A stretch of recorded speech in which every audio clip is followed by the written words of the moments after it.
A lei do feminicídio, a 13.104 de 2015, completou 10 anos e entrou na lista de crimes hediondos.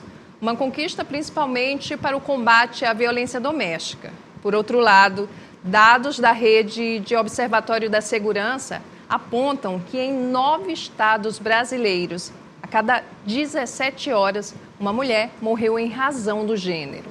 No Amazonas, Bahia, Ceará, Pará, Pernambuco, Piauí, Rio de Janeiro, São Paulo e Maranhão. As estatísticas demonstram que os feminicídios continuam aumentando e, consequentemente, a violência contra a mulher. No Maranhão, por exemplo, em 2024, foram registrados 69 feminicídios. E somente nos 3 primeiros meses de 2025, 10 mulheres foram assassinadas. Tudo isso apesar dos avanços das políticas de proteção ao longo dos anos, que inclui o fortalecimento das redes de apoio à mulher. Por que o número de casos é cada vez maior? Porque os homens continuam matando as mulheres. O que precisamos fazer para nos proteger dessa infeliz realidade brasileira? Esse é o tema de hoje. O Toda Mulher está no ar.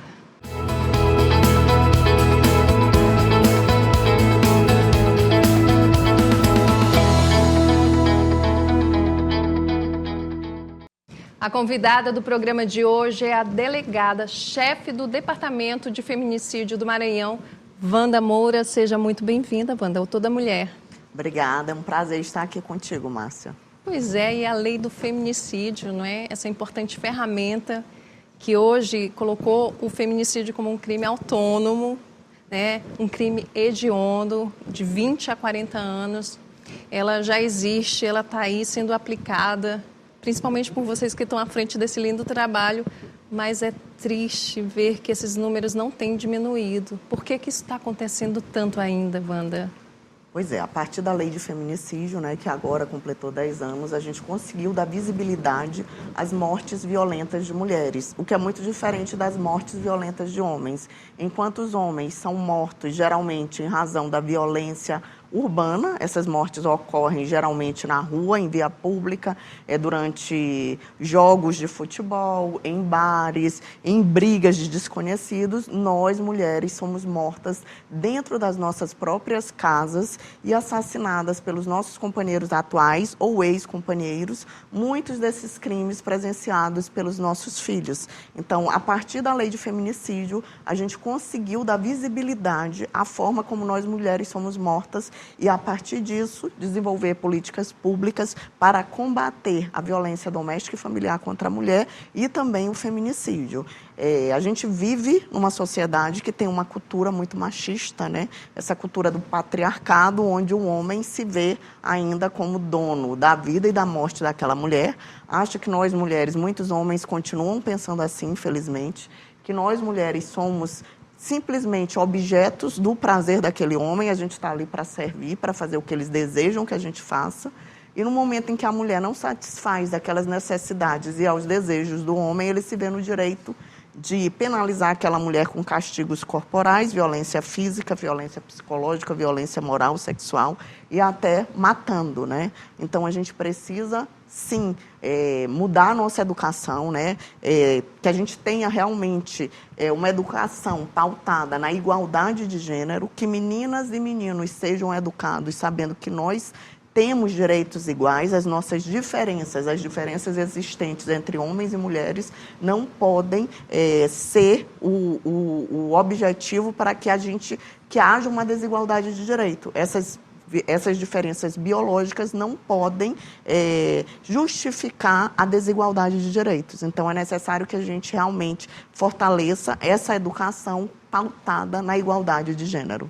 Mas o que a gente vê aí parece que é um comportamento contrário, né? A gente sabe que tem esse problema de você combater a cultura machista, não é? São coisas de séculos atrás, sim, né? São gerações e gerações que vão reproduzindo comportamentos que colocam a mulher nesse lugar de submissa, não é?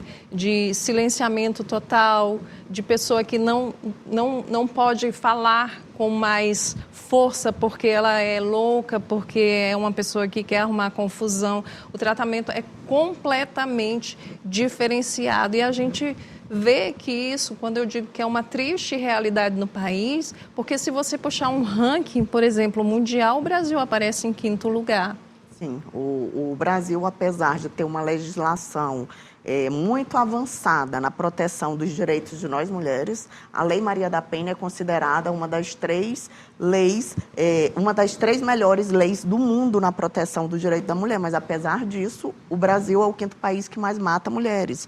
Então, é essa nossa cultura machista que invisibiliza e normaliza violências sofridas por nós mulheres cotidianamente, diariamente. Então, a gente precisa repensar esses valores.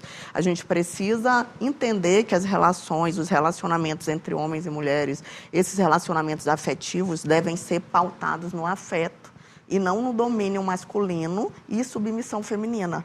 Onde tiver essa relação de desigualdade entre homens e mulheres, isso gera violência, que gera feminicídio. Então, a gente precisa partir desse pressuposto básico e, a partir da educação, principalmente por isso, a gente trabalha muito todo o sistema de segurança pública, todo o sistema de justiça, toda a rede de proteção à mulher em situação de violência, trabalha muito a questão da prevenção da violência contra a mulher. Porque o feminicídio ele não acontece da noite para o dia. É uma espiral, né? Existe uma espiral de violência. A mulher vive meses e até anos naquele relacionamento abusivo, né? Violências psicológicas, morais, ameaças, xingamentos, violências físicas, violências sexuais, violências patrimoniais, até que ela venha a sofrer a violência letal, que é o feminicídio. Por isso que a gente fala em espiral da violência, porque essa violência, a cada dia, tende a ser maior. Essa mulher passa a sofrer violência física cada vez num período de tempo menor e essa violência costuma ser cada vez mais grave. Pode começar com empurrões, puxões de cabelo, depois ele vai tentar te esganar, ele vai te espancar e vai chegar a um ponto que ele vai te matar. Por isso que a gente fala, principalmente para as mulheres em situação de violência, que é o menor sinal de violência, busque ajuda, procure a delegacia mais próxima, ligue para o 181, 190, denuncie. A partir disso, a gente consegue mobilizar toda a rede de proteção e a gente consegue ajudar essa mulher a romper esse ciclo da violência e preservar a vida e a integridade física dessa mulher. Agora, você que já tem bastante experiência, está ali à frente desse departamento, mas, claro, antes de assumir o departamento, já vivenciou muitas coisas dentro da sua profissão, né? Antes de entrar num relacionamento que começa com essa violência psicológica, a mulher está casada ou está namorando há muito tempo, existem sinais que as mulheres podem identificar no início ali do relacionamento, chamado relacionamento, aquele sinal de que aquele companheiro pode ter um relacionamento tóxico com você. Que sinais são esses? Vários sinais. O homem abusador, ele tem aquela necessidade de dominar. Então, ele trata isso como se fosse cuidado e amor. Então, ele começa a controlar toda a vida daquela mulher. Com quem ela vai sair, a roupa que ela vai usar, não pode usar batom vermelho, não pode usar roupa decotada, porque está chamando muita atenção. Controla as redes sociais, controla o telefone, controla com quem a mulher sai, para onde ela vai, fala que ela não precisa trabalhar, que ele vai custear as despesas dela. Eu já vi relatos de mulheres que são impedidas, inclusive, de dirigir, sabem dirigir, mas não podem dirigir porque o marido ou o namorado não deixa, diz que a alegação é mais confortável que eu vá te buscar, vá te levar, você não precisa se preocupar com o trânsito, mas por trás disso tudo está a necessidade de controle e vai chegando a um ponto que a mulher não consegue mais perceber a autonomia dela, ela não sabe do que ela gosta, ela não sabe o que ela gosta de fazer, ela já está isolada de toda a rede de apoio dela, amigos, amigas, familiares, porque ele diz que aquela pessoa que é amiga dela não serve para ela, que aquela pessoa não gosta dela, que aquela pessoa tem um comportamento vulgar. Ele diz que ela não precisa trabalhar, que ele mesmo vai mantê-la, que ela não precisa dirigir, ele a leva e atrás de todos os lugares que ela precisar. E a vida daquela mulher vai se tornando cada vez mais em torno da vida daquele homem. E tudo isso disfarçado de amor. Tudo isso disfarçado de amor, presentes, mas na verdade agrados. Isso é controle. Isso é controle. A autonomia dessa mulher já está ali totalmente sacrificada. E ela muitas vezes não consegue enxergar. Porque nós, mulheres, também somos ensinadas a sermos aquelas que sempre cedem, né? Ceda em prol do relacionamento. Não há nenhum problema em ceder em prol do relacionamento, desde que isso venha dos dois, né? Eu cedo aqui, você cede ali, e em razão disso a gente vai estabelecendo esse relacionamento equilibrado. Agora, se só um cede o tempo inteiro, tem algo errado aí. Então, a minha vontade não é importante, só a vontade da outra pessoa que está comigo que é importante. Então, são sinais de alerta para essa mulher sempre ter uma rede de apoio, ela lembrar que aquele relacionamento amoroso dela é mais um aspecto da vida dela. Fora isso, ela tem os relacionamentos de trabalho, os relacionamentos familiares, os relacionamentos com as amigas e amigos, e que a gente saiba cultivar todos esses aspectos da nossa vida, preservar a nossa própria autonomia e individualidade e não viver em função de um homem ou de uma outra mulher ou de um relacionamento opressivo. Agora, a gente vê que é uma situação muito delicada, não é? Porque, às vezes, a própria mulher não percebe isso. Sim. Não percebe. Sim. Porque ela está vivenciando, às vezes, um romance que ela ainda não teve. Não? Então, ela está se sentindo, de fato, protegida. Amada. E é difícil identificar esse ponto. Então, uma dica seria ouvir alguém? Sempre ouvir as pessoas que estão próximas de ti. As pessoas que te amam. Se tu estás num relacionamento que tua família está estranhando, que tuas amigas estão estranhando, porque eu que sou mãe, por exemplo, muitas mulheres, muitas de nós somos mães, né? E quando esse amor é genuíno e é verdadeiro, a gente quer ver a pessoa bem, né? E que amor é esse que te isola das outras pessoas que fazem parte da tua vida? Então, converse com suas amigas, converse com sua família, converse com as pessoas do seu trabalho, veja qual a visão que essas pessoas têm desse teu atual relacionamento, porque elas vão perceber e certamente vão conversar contigo. Se abra. É natural que no começo de um relacionamento, aquela fase aguda da paixão, um só queira viver para o outro, estejam sempre juntos, mas depois aquilo normaliza.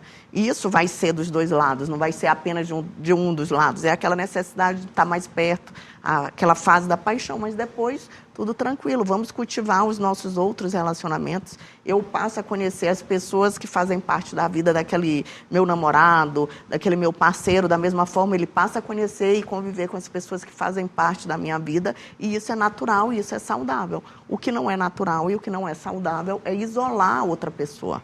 Deixá-la ali simplesmente como tendo você como um único vínculo. Isso, de certa forma, é uma violência psicológica, né? Sim.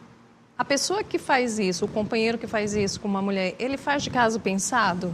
Né? Faz. O que a gente percebe é que o abusador, ele não faz isso apenas em um relacionamento. Ele repete esse mesmo padrão em todos os relacionamentos que ele vai ter. Então, esse homem também precisa de tratamento. A mulher que sofreu essa violência psicológica, que passou por esse relacionamento abusivo, ela precisa de um tratamento psicológico, ela precisa de terapia para entender o que ela vivenciou e até para superar esse relacionamento abusivo. Da mesma forma, há grupos reflexivos voltados para homens agressores, para que eles entendam que aquele comportamento ali não é o correto, não é o adequado, porque na cabeça deles aquilo ali é o normal.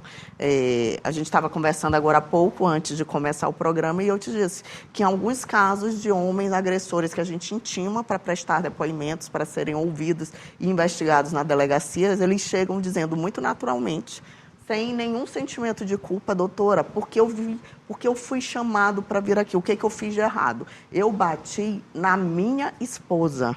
Na cabeça dele é muito natural que o que ele faz com a esposa dele só diz respeito a ele. Ele vê a mulher como um objeto, não como uma pessoa. Então, ele pode bater, ele pode humilhar, ele pode constranger, ele pode estuprar. Na cabeça dele está tudo normal. Então, essa educação sexista e machista, que todos nós estamos submetidos, mulheres e homens, ela precisa ser realmente repensada e precisa ser modificada, para que a gente consiga superar toda essa violência contra a mulher e construir uma igualdade onde, de fato, exista igualdade de direitos entre homens e mulheres. Geralmente, esse homem também é fruto de uma família também. Ele cresceu num ambiente em que talvez tenha visto, né? Às vezes acontece de não, às vezes ele é um sujeito que, né, por índole, sei lá, acaba fazendo isso e a família não, mas às vezes ele é fruto de um lar que também, né, ele presenciou na infância que a mãe também sofria esse tipo, então ele acha natural. E aí, falando da mulher, também vale aquela dica, né, de você tentar saber o que aconteceu com a ex-namorada desse rapaz. Sim. Pesquisar, né? A vida pregressa desse atual relacionamento. Como é o relacionamento dele com a família, com a ex-mulher, porque às vezes as ex-mulheres são as loucas, são as pessoas que têm problema e não ele, né? Então já é um uma sinalzinho outra dica. Pesquisar a vida pregressa desse teu atual namorado, ver como é o relacionamento dele com as ex-namoradas, ver como é o relacionamento dele com a mãe, como ele trata as irmãs, como ele trata as mulheres da família, tudo isso são indicativos. Para que antes que a gente entre naquela fase de paixão cega, a gente consiga enxergar de maneira racional quem é aquela pessoa com a qual a gente pretende ter um relacionamento mais sério. Então, o que chega para a gente nas delegacias, o que a gente imagina é que seja 10% dos casos reais de violência contra a mulher. Então, existe uma subnotificação muito grande, até que essa mulher procure a delegacia, porque ela já está assim, no limite dela. Então, porque ela se sente responsabilizada por manter aquele ambiente familiar equilibrado, ela se sente culpada por denunciar o pai dos filhos dela, e também ela não quer que ele seja financeiramente, preso. Às vezes, né? Muitas falam, doutora, se eu denunciar, se eu não denunciar, eu vou continuar apanhando. Mas se eu denunciar, ele vai ser preso e eu não vou ter o que colocar no prato dos meus filhos. Então, são vários fatores. Então, a mulher, quando resolve denunciar um agressor, é porque ela já está realmente no limite. Então, o que não é correto. O que a gente orienta é que, ao primeiro sinal de violência, denuncie, porque a escalada da violência ela é crescente. Se essa mulher não denunciar, ela corre o sério risco de vir a sofrer o feminicídio e, além disso, enquanto ela não sofrer esse feminicídio, ela vai viver uma vida sem nenhuma paz, sendo violentada em todos os seus direitos diariamente. É uma mulher que não tem o direito sequer de abrir a boca. Então é isso, qualquer sinal, a primeira alternativa, aliás, a única alternativa é correr para fazer a denúncia. A gente vai para um rápido intervalo e já a gente volta a falar sobre esse tema que é tão importante, tão necessário, que é violência contra a mulher, como combater esse mal que, né, está aí o tempo todo, infelizmente. A gente volta já.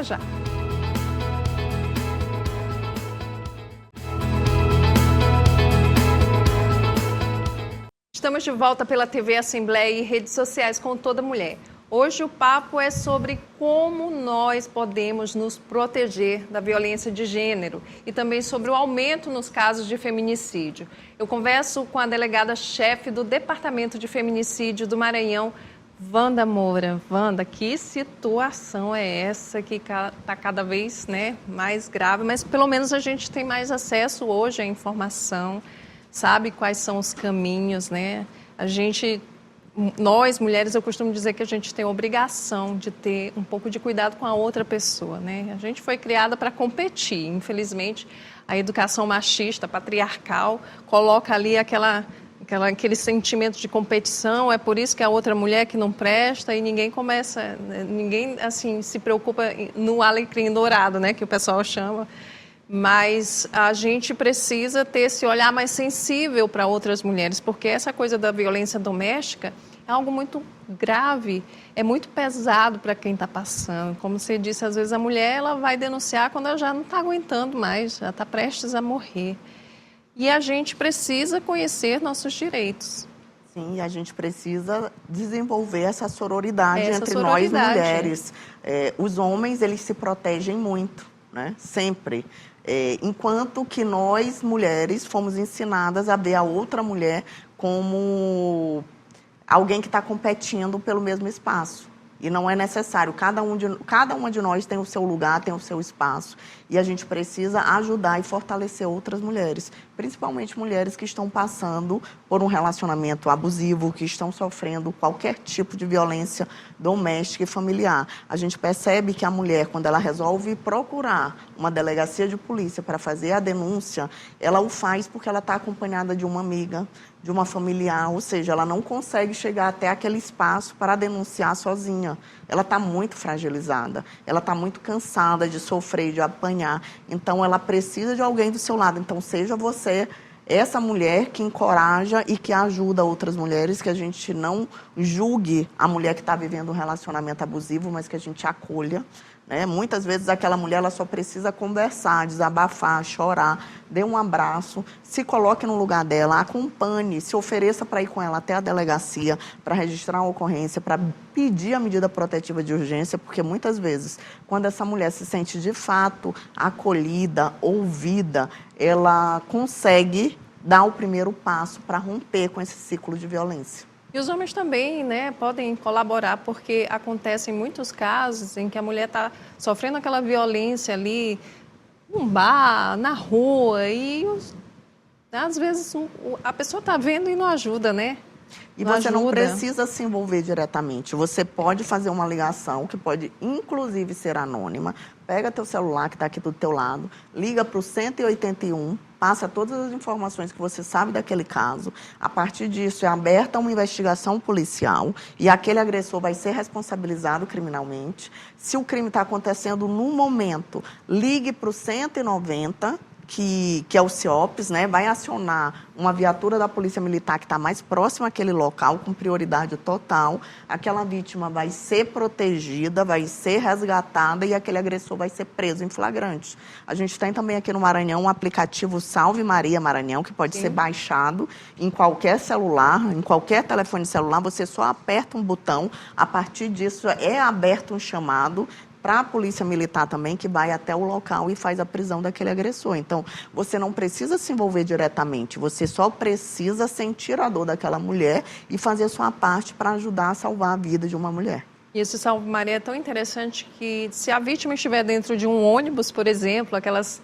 importunações, sofreu algum tipo de... ela pode, de dentro do ônibus, acionar que a viatura acompanha, porque ele funciona como um GPS. Sim. A polícia consegue localizar facilmente... Faz o georreferenciamento. A vítima. Ou seja, a gente tem muita ferramenta. A gente que está aqui na capital tem muito acesso a isso, mas o interior ainda está, esses dispositivos, assim, eles não chegam... Infelizmente, a população... Em algumas cidades do interior já tem também o Salve Maria Maranhão. O 181 e o 190 também funcionam em todo o interior. Então, o principal é a gente alertar e sensibilizar toda a população de que... Mas esse acesso ainda está um pouco mais difícil, né? Para quem... No interior continua sendo mais difícil. Mas, principalmente, a gente sensibilizar as pessoas de que a violência contra a mulher é um problema de toda a sociedade e não apenas da mulher que está sofrendo essa violência. Então, que a gente se junte, mulheres e homens de bens, por essa grande campanha de combate à violência contra a mulher e que a gente não feche os olhos diante de tanta injustiça e de tanta violência que vem acometendo muitas mulheres aqui no nosso estado do Maranhão, não só aqui na capital, mas também no interior do estado. E uma dica também para essa mulher que está no interior, que ainda não tem todo esse aparato, ou tem ainda não é o suficiente, procure a sua representante na Câmara, dos vereadores, procure pessoas que têm acesso a essa informação para ajuda. A gente tem leis aqui no estado, que são leis importantes, que foram pensadas para estender essa proteção, para que a proteção alcance a todas. Tem uma lei que é muito interessante, da deputada Daniela, e muito necessária, porque o que acontece muito nos casos de feminicídio, a vítima vira a pessoa que provocou. E a imagem da vítima ela é exposta de uma forma, o tempo todo, a querer dizer que, olha, ela que é culpada disso, morreu por conta disso, E aí o uso dessa imagem dessa mulher, ela foi proibida por essa lei, que é uma lei muito recente de 2023, e agora aqui no estado não se pode mais utilizar. Essa lei é a Lei 12.118 de 2023. Ela fala assim, proíbe o uso da imagem ou nome de mulheres vítimas de feminicídio e violência doméstica. Foi um avanço, um avanço. Porque aí você impede, aquela parte que é muito dolorida para a família, inclusive de ver a sua foto, a foto da sua filha, do seu parente ali exposta para todo mundo, sendo julgada pelo tribunal da internet, de uma maneira muito cruel. Tem outra lei também, que é a lei estadual que institui o Dia de Combate ao Feminicídio, não é? Que ela é de 2017, ou seja, já naquele tempo já se debatia bastante esse tema, e estabelecendo as diretrizes para a criação dos programas dos órfãos do feminicídio, né? Que ainda dá o apoio para essa família. E também a lei que reeduca o agressor, que aí ela que deu esse suporte para esses grupos de reflexão que estão sendo realizados por essa rede de apoio, não é, do Ministério Público também, que compõe a Delegacia da Mulher, a Casa da Mulher Brasileira, que tem todo esse aparato aí para as mulheres que são vítimas de violência. É bom saber que tem esse, né, esse suporte no Estado. Sim, é muito importante. A gente consegue enxergar todos esses avanços, vindos principalmente dessas legislações feitas para proteger a mulher em situação de violência, mas é necessário a lei por si só, ela não vai mudar a realidade, né? É necessário que a gente se sensibilize, de fato, cada um de nós, homem e mulher, da sociedade, que a gente consiga enxergar esse problema, que é um problema real, que assola toda a sociedade, e que a gente mude nossos comportamentos machistas, cada um de nós, a gente passe a fazer, que a gente seja a mudança que a gente quer ver na sociedade. Se eu não quero que nenhuma mulher venha a sofrer violência pelo fato de ser mulher, eu não posso criar meu filho e minha filha de uma maneira diferente. Por exemplo, até hoje, a gente está no século XXI, mas o trabalho doméstico continua sendo invisibilizado e muitas vezes realizado simplesmente por nós mulheres, enquanto que o trabalho doméstico tem que ser realizado por todo mundo que mora na casa. Homens e mulheres passam o dia inteiro trabalhando fora. Então, quando a gente chega em casa à noite, a gente faz a divisão do trabalho. Eu lavo a louça, você arruma a casa ou faz a comida para o dia seguinte. Então, vamos dividir igualmente essas tarefas também domésticas para que nós, mulheres, não continuemos ficando sobrecarregadas de todo esse trabalho doméstico, e esse trabalho de cuidado parece que é responsabilidade só nossa, mas não é. O trabalho doméstico, os cuidados com a família são de todos os membros da família. E a gente tem falado aqui no programa que essa sobrecarga, ela traz muitas consequências para essa mulher, né? Desde físicas, doenças físicas, emocionais, etc. E, nossa, está na hora. Exatamente, está na hora da gente mudar e procurar compartilhar, né, esses deveres, porque essa coisa da mulher ter que dar conta de tudo... Ela não consegue. Não consegue. Essa história da mulher guerreira já não existe, superada. Tem que superar. A gente quer ser feliz, só isso, né? A gente quer poder desfrutar dos nossos direitos em igualdade, assim como o homem também. A gente quer ser respeitada. De fato. E o respeito é tudo, não é? Sim. E então eu queria que você falasse novamente, né, para as mulheres, quem que elas podem procurar, né, como se proteger desse tipo de violência, porque o objetivo é que a gente reduza esses números. Sim. E eles existem, esses números, porque mais mulheres, né, no caso das agressões, elas têm tido coragem de ir fazer a denúncia. E essas denúncias são importantes, porque a partir delas é que as políticas públicas são fortalecidas. Então, a gente tem que denunciar. Qual o número, delegado? Fique à vontade para passar seu recado para essas mulheres. Mais uma vez, eu faço esse apelo para todo mundo que está nos assistindo, em qualquer situação de violência doméstica e familiar contra uma mulher, procure a delegacia mais próxima, ou ligue para o 181, 190, ou o aplicativo Salve Maria Maranhão. A partir de uma denúncia, a gente consegue, sim, salvar a vida de mulheres e evitar a ocorrência de novos feminicídios. É necessário que cada um de nós se envolva nessa grande luta pela vida. E só lembrando, Salve Maria, você pode baixar, né, pelo Android, pelo iOS, né, está ali disponível, é gratuito, divulgue, espalhe entre suas amigas, não é? A gente está no mês de março, que é o mês que é escolhido para falar mais sobre esse assunto, mas esse é um tema que tem que ser falado todos os dias, se possível, sempre converse, sempre procure se informar, porque o conhecimento salva vidas, não é, doutora? É a melhor ferramenta que a gente tem no combate à violência contra a mulher. É a informação, é o conhecimento, e vamos divulgar, e vamos nos importar com a vida da outra mulher que está do nosso lado, que é nossa colega de trabalho, que é nossa colega de trabalho, é amiga, é familiar. Vamos nos importar com a vida de outras mulheres. Em briga de marido e mulher, a gente mete a colher assim, viu, gente? Dependendo do assunto, a gente vai lá e ajuda e liga e pronto. Obrigada, doutora Wanda, pela sua presença no programa. Muito bom. Espero que volte sempre com mais notícias boas para nós mulheres. Obrigada a vocês também pela audiência. O Toda Mulher de hoje fica por aqui. Acompanhe as reprises em nossa programação e também no YouTube da TV Assembleia do Maranhão. Obrigada e até o próximo encontro.